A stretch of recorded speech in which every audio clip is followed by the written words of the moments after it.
मन के कहे पर चलने लगे, मन के कहे पर चल करके अच्छे बुरे कर्म करने लगे। कर्मों का ये जखीरा अंबार के अंबार हमने अपने सिर पर लाद लिए, आज उन्हीं कर्मों का भोग पा रहे। अरे महात्मा कहते हैं कि भाई नर के अनेक और हैं, कहा लग कहूं बखान, दुख भोगते यह जीव जो जाने जो भोग समान। कहते भाई एक नरक नहीं, ऐसे वहां अनेकों अनेक नरक बने हुए, अलग अलग खोटे पाप कर्मों के वहां पर अलग अलग नरक बने।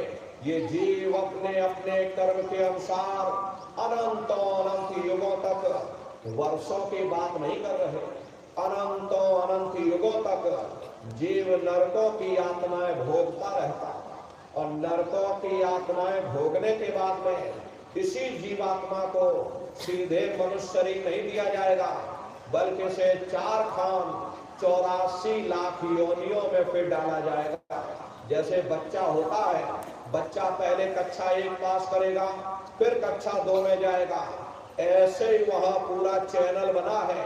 नरकों की आत्माएं भोगने के बाद में इसी जीवात्मा को 4 खान 84 लाख योनियों में डाला जाता। ये 4 खान 84 लाख योनियां ये कोई मामूली योनियां नहीं होती। 4 खान का मतलब अंडज पिंडज उपमज स्थावर।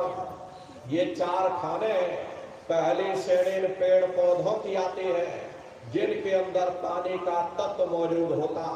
कभी ये भी मनुष्य हुआ करते थे, लेकिन आज अपने कर्मों का भोग पा रहे, एक जगह पर खड़े हुए। दूसरी श्रेणी कीड़े और मकोड़ों की आती, जिनके अंदर पृथ्वी और अग्नि का तत्व मौजूद होता है। तीसरी श्रेणी पंछियों की आती है।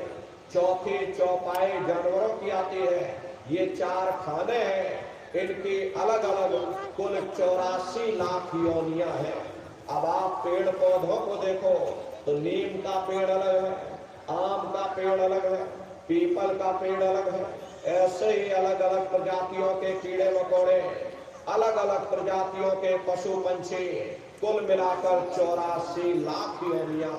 हम दुनिया के जीव नरकों की यातनाएं भोगने के बाद में फिर करोड़ों करोड़ वर्षों तक इन्हीं 84 लाख योनियों में डाले जाएंगे।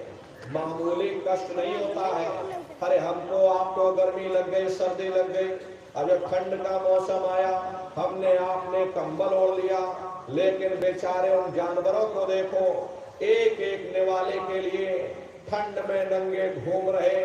अरे हम लोग बीमार हो गए, अस्पतालों में चले गए, अपना इलाज करवा लिया। उन बेचारे जानवरों को देखो, किसी का हाथ कट गया, किसी का पैर कट गया, पैरों में सड़ान आ गई, उनके पैरों में कीड़े पड़ने लगे।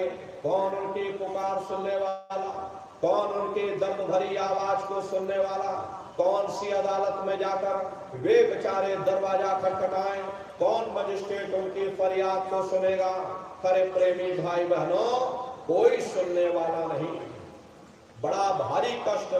अरे प्रेमी भाई बहनों, हम लोग उन्हीं कष्टों को भोग करके आए हैं। लेकिन जब माँ के गर्भ से हमने आपने जन्म लिया तो माया का महीन पर्दा, या यूं कह लो कि भूल भुलैया का पर्दा हमारे आप के ऊपर पड़ गया।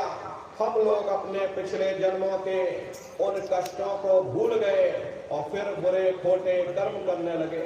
अगर वो पर्दा आपके ऊपर से हटा दिया जाए तो यही मनुष्य अपने पिछले जन्मों के कष्टों को देख करके सारी जिंदगी कान में उंगली डालकर और भगवान का भजन करता रहेगा। लेकिन ऐसा माया का भूल भरम, ऐसा पर्दा आपके ऊपर डाल दिया जाता, अरे आप अपने पिछले जन्मों के कष्टों को भूल जाते और फिर बुरे खोटे कर्म करने लगते। ये 84 लाख योनियों की हालत। अरे कई जन्म भय कीट पतंगा, कई जन्म भय मीन कुरंगा, कई जन्म पंखी सरपोयो, कई जन्म है वर वृक्ष जोयो, मिल जगदीश मिलन की वरिया, चिरंकार यह देश सजरिया। करोड़ों युगों से हम आप नरकों की यातनाएं भोगने के बाद में फिर कभी कीड़े पतंगों की योनि में डाले जाते, कभी पेड़ पौधों की योनि में, तो कभी पशु और पंछियों की योनि में डाले जाते हैं। 84 लाख योनियों की सबसे जो आखिरी योनि है वो गाय और बैल की योनि है। गाय स्त्री का रूप लेती है और बैल पुरुष का रूप लेते हैं। ये 84 लाख योनियों की सबसे आखिरी योनि यानी कि अंतिम पायदान होता है। उसके बाद तब जाकर के हम लोगों को दोबारा ये मनुष्य शरीर फिर से प्राप्त होगा। इसीलिए कहा गया कि बड़े भाग्यमान उस तन पाया, बड़े सौभाग्य से हम लोगों को ये मानव तन मिला। बड़े से बड़े देवी देवता भी इस मानव तन को पाने के लिए तरसते हैं, क्योंकि इन 84 लाख योनियों से, उन नरकों से निकलने का केवल एक ही रास्ता है, वह केवल मनुष्य का शरीर है। इसी मनुष्य मंदिर में बैठ करके हम उस मालिक की भक्ति कर सकते हैं। इसीलिए संतों महात्माओं ने इस पंच भौतिक शरीर को सच्चा हरि मंदिर कहकर याद किया कि हरि मंदिर यह शरीर है, ज्ञान रतन प्रकट होए, ये असली हरि मंदिर है। जब भी वो मालिक मिलेगा इसी हरि मंदिर के अंदर मिलेगा। इसी पंच भौतिक शरीर को ईसा मसीह साहब ने टेम्पल ऑफ लिविंग गॉड यानी जिंदा खुदा का मंदिर कहकर याद किया। इसी पंच भौतिक शरीर को मुसलमान फकीरों ने कुदरती काबा कहकर याद किया। ये असली कुदरती काबा है। हर एक खुदा का दीदार जब भी होगा इस कुदरती काबे के अंदर जाकर होगा। बाहर से आज तक न कभी किसी को परमात्मा मिला, न भविष्य में कभी मिल सकता। परमात्मा जब भी मिलेगा तुम्हें तुम्हारे अंदर मिलेगा। यही तो कबीर साहब ने लिखा कि जो तिल माही तेल है, जो चकमक में आग, और तेरा साईं तुझ में, और जाग सके तो जाग। जिस तरह तिल में तेल होता है, पत्थर में अग्नि होती, ठीक उसी तरह से वो मालिक हरेक के घट घट में, हरेक के वजूद के अंदर बैठा हुआ। यही आपकी धर्म पुस्तकों में भी लिखा है कि अरे मोको का ढूंढे रे बंदे, मैं तो तेरे पास में, और ना तीरथ में ना मूरत में। मैं तो हूँ विश्वास में, ना मैं तीरथ में मिलूंगा, ना मैं मूरत में मिलूंगा, ना मैं मंदिर में मिलूंगा, ना मैं मस्जिद में मिलूंगा, ना मैं जंगलों में मिलूंगा, ना मैं पहाड़ों में मिलूंगा, ना मैं गंगा में मिलूंगा, ना मैं जमुना में मिलूंगा। अरे भाई मैं जब मिलूंगा तो मैं तुम्हारे अंदर मिलूंगा।